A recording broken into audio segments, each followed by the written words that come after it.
The Witcher 3 Wild Hunt. I mean, what can you even say? It's pretty much always in the conversation for one of the greatest games ever made. Its world, its story, its characters, they just stick with you. But, and this is the really cool part, the story of how this game even came to be is just as wild. We're talking game-breaking bugs that turned into beloved features and genius ideas that came from, well, the most unexpected places. So yeah, let's get into it. Just to give you an idea of how much this game blew people away, I want you to look at this number. 251. That is how many Game of the Year awards The Witcher 3 won. 251. That's not just successful, that's legendary status. So how in the world does a game get that good? It's never, ever a straight line from a cool idea to a masterpiece, right? There are always bumps and weird detours. Today, we're pulling back the curtain and counting down 5 hidden stories that show you the kind of surprising, messy, and brilliant truth behind how The Witcher 3 was made.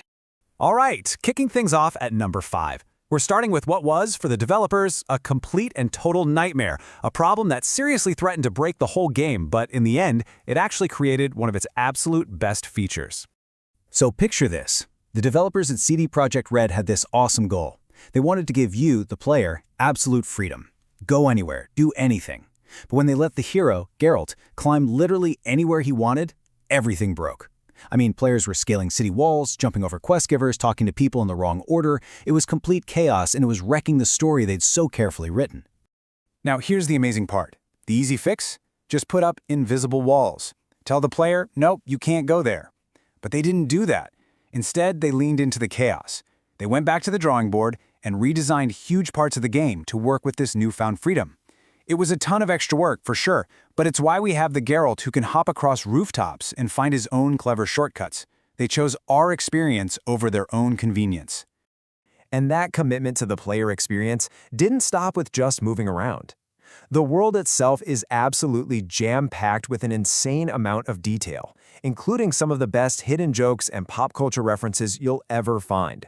You can tell the developers are just huge fans of, well, everything. You can be exploring some remote mountains and suddenly find a dwarf who looks suspiciously like Tyrion Lannister locked in a sky cell. Or you might stumble into a cave guarded by a vicious little rabbit, a perfect nod to Monty Python. It's these little discoveries that make the world feel so alive and reward you for just getting lost and exploring. Coming in at number 3 is something that sits at the very heart of the Witcher experience: your choices. See, this isn't a game that just tells you a story, it's a game that asks you constantly to help write it, and your decisions have consequences that echo all the way to the end. 36. Just let that number sink in for a second. That is the total number of possible endings you can get in this game. It's just a staggering number, and it speaks to how unbelievably complex this story can get. And believe me, that number isn't just for show. Each and every one of those 36 outcomes is a direct result of the choices you make along the way. How do you treat Ciri, Geralt's adopted daughter? Who do you side with in a massive continental war? Who does Geralt fall in love with? Every major choice, and even a lot of small ones, they all weave together to decide the fate of not just characters, but entire kingdoms. This quote right here really sums it up perfectly. That massive web of choices is what gives the game its incredible replay value. It makes every single person's playthrough feel personal, like it was their story, and theirs alone. Okay, for our number 2 story, we're going to zoom out a little bit. We're going to look at the whole Witcher franchise, and let's call it a bumpy road to the screen. I know for a lot of people, the awesome Netflix show was their first introduction, but trust me, it was not the first time someone tried to make a live-action Witcher. So here's how it all went down. First, of course, you have the original Polish novels by Andrzej Sapkowski. They're fantastic. Then, way back in the early 2000s, there was a Polish movie and TV show called The Hexer. After that, the games we all know and love came out and took over the world. And then, because the games were so huge, Netflix finally greenlit the big global series with Henry Cavill. So you might be wondering, what did the author himself, Sapkowski, think of that first Polish adaptation? Well, when a journalist asked him, his entire response was a single, very direct Polish swear word. That's it. It's a pretty funny story that shows just how much pressure there was to get it right the next time. And here's the key connection. It was the mind-blowing, worldwide success of The Witcher 3 that basically proved to Hollywood that this universe was a gold mine. It's what gave Netflix the confidence to pour millions into their show. But, and this is important to remember, The Netflix show is an adaptation of the original books, not the game's storyline. And that brings us to our number 1 hidden story. And honestly, this one might be my favorite. It's the tale of how one of The Witcher 3's most beloved, most addictive, and most brilliantly designed features wasn't born from months of careful planning. No, it came from a weekend of insane pressure and a spark of genius in a bathtub. I am, of course, talking about Gwent. For anyone who hasn't played, Gwent is this incredibly deep and strategic card game that exists inside The Witcher 3.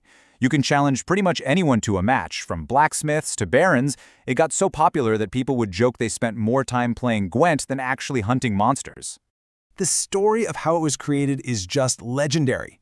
Get this, a designer was basically told, hey, you have 1 weekend to come up with a minigame for us? Go. The pressure was on. Late on a Sunday, totally stuck, he decides to take a bath to relax, and that's when it hits him. The entire core idea for Gwent, just a flash of genius. He built a quick paper prototype, showed it to his bosses, and they absolutely loved it. And well, the rest is history. Gwent blew up so much it got its own separate, standalone game. So when you look back, the story of The Witcher 3 is just full of these incredible surprises. A bug that should have broken the game ended up defining its sense of freedom. An entire blockbuster card game was born out of a last-ditch idea in a bathtub. It just goes to show you that masterpieces aren't always built according to some perfect plan. And it kind of leaves you with this big question, doesn't it? When it comes to creating something truly special, like The Witcher 3, what's more important? Having a perfect, detailed plan from the very beginning, or just being able to come up with brilliant creative solutions when things inevitably go sideways? It's something to think about, for sure. Thanks for diving into this with us.